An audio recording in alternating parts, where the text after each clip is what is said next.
warahmatullahi wabarakatuh.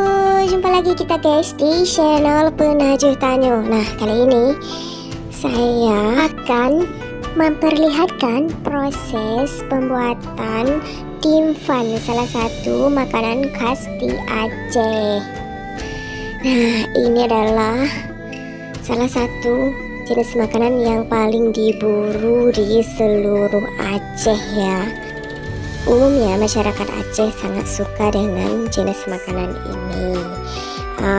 Makanan ini biasanya nanti akan kita jumpai di acara-acara kenduri atau acara-acara perkumpulan yang diadakan di rumah warga, dan juga bahkan saat ini sudah sering sekali kita jumpai di kafe-kafe dan warung kopi di Aceh dengan kisaran harga 1.000 atau 2.000 per piece.